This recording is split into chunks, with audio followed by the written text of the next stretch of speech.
Amazing. We are just from that amazing song break and just getting to hear some of those beautiful songs that remind us that God is at work, that we are saved, that God is in control. I think every now and then we have to be reminded, we have to remind ourselves because it can be easy to forget amid the many things that usually happen and we get distracted, and it's almost like we do not remember that the Lord is in control, but He is in control. And if you are there and maybe struggling in whatever area that it could be, whatever thing that may have happened, and you feel that, you know what, this one I cannot get myself out of it, this one it's impossible for me to move forward, the Bible always reminds us that we are to cast our burdens unto the Lord. And so even that song is just a reminder that God will make a way. Even where there seems to be no way, God will definitely, most definitely make a way for us. All we have to do is to trust Him. All we have to do is to believe that He is at work. Whether we see it or not, we can believe and trust that God is at work.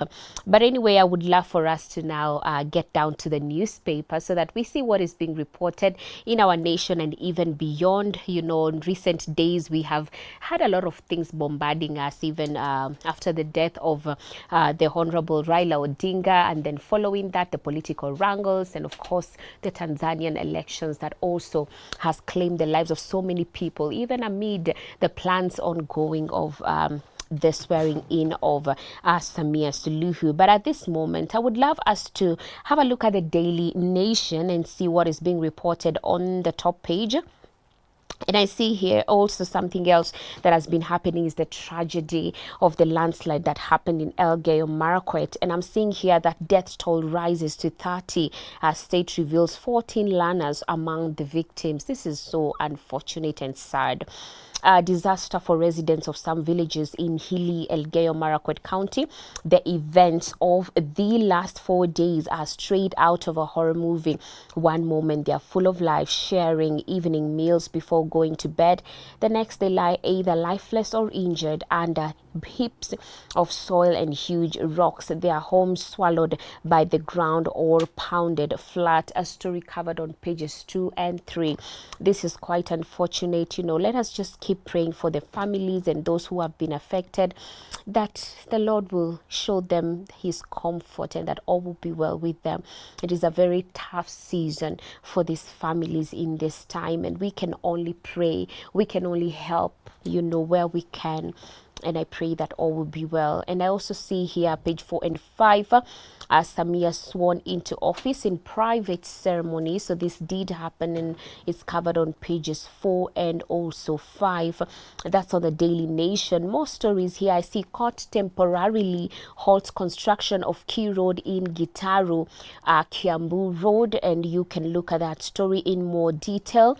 I also see President Ruto launches 100 billion shillings fertilizer project at Olkaria. And then we also see behind closed doors inside Kenya's unlicensed health facilities still treating patients, and of course this endangering even the life of the patients themselves. And I see here the name of this medical center is Shauri Moyo Medical Center, unauthorized and also unlicensed. I also see MPs raise alarm over rise of hate speech, call for disbandment of NCIC. And I also see here ODM moves to fortify core stronghold after Raila Odinga's death. That's a story reported there. And I also see here there are comments from Small Minds. Odinga family forgives Governor Kahiga over Raila remarks. So that is also being reported on the Daily Nation this morning. And lastly, I'm seeing here more than 100 women detained at Mama Lucy Hospital. This is over unpaid bills. Oh, that's a big number. 100 women detained at the hospital. And I also see here, of course, the standard covering the events of Tanzania's elections. I see Dictators Day. Apart from Zambia's Hakainde Hichilema, whose own rise from a jail cell under Edgar Lungu mirrors Tanzania's Tundu Lissu, most of the leaders who flocked to Dodoma for President Samia Suluhu's swearing in carry the same tarnish. Among among them was Kenya's Deputy President Kithure Kindiki, hardened by last year's Gen Z protest that left scores dead. Together they stood a fraternity of power, honed in, silencing dissent, shielding their regimes from scrutiny, and securing victory through the shadows of disputed elections. A story covered on pages 8, 9, and also 10. And it goes with the title, A Bloody Crown. I also see here Mohammed Ibrahim here mentioning banning opposition parties, shutting the internet, and shooting at demonstrators, most of them young people. An election that excludes the opposition cannot be considered legitimate. And this is from Mohammed Ibrahim, who, is, just a Sudanese British philanthropist, just touching on what has been happening in Tanzania with so many deaths reported. Is what it's being called here, a bloody crown.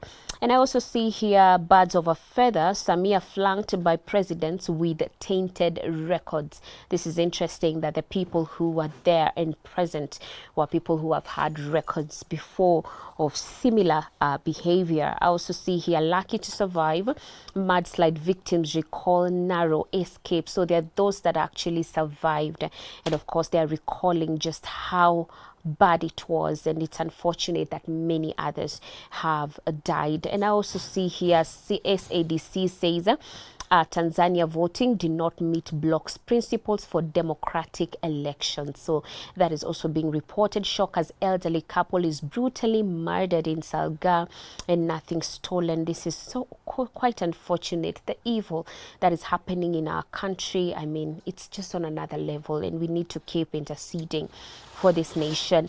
I also see here retired Air Force officer petitions GSC to OCJ Koome, and I also see a new chapter opens as KCSE gives way to KCBE, and of course still wishing those candidates the very best even as they continue to do their exams. So that's it for the Daily Nation and also the Business Daily, not the Business Daily rather, but the Standard newspaper. So now we can have a look at the Business Daily, just the top page, to see what is being reported in the area of business, even as we continue to pray for our nation, and not just Kenya, but also Tanzania as well, because honestly, at this point we can only pray and hope that everything is going to go well, even as we are also being faced with a lot of things in our own nation, because our own elections is on the way.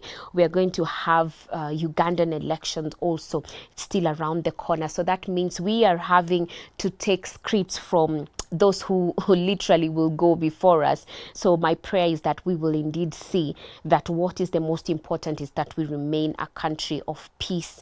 I saw somewhere that said that the absence of war is not the presence of peace. So sometimes you may think that a place is calm because that is what people have been saying. We thought Tanzania was, chilled. But with the events and everything that we have seen, that just tells you that it just takes something small to awaken war, and that is what we witness in Tanzania. We can, just keep praying and also learn from their shortcomings. I also see here Mbadi Sparks Consolidated Bank CEO, Director Oster, so that is being reported. I also see Tanzania's President Samia sworn in for a second term, so it has happened even amid the clashes ongoing and people, decrying the fact that they feel that it was not a just election.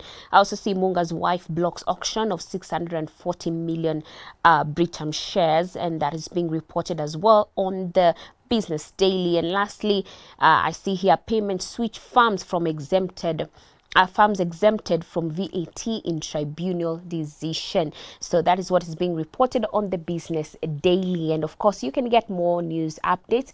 That is on Hope FM at the top of every hour. And right here at Hope TV, 7 p.m., we have Dira, and also we have News Watch at 9 p.m. You can keep in touch, get to know what is happening, even as we keep praying and interceding for those people, especially in Elgeyo Marakwet, who have lost their loved ones, and even just praying that God will indeed restore everything that has been destroyed in that landslide. So let's have a look at the video of the day.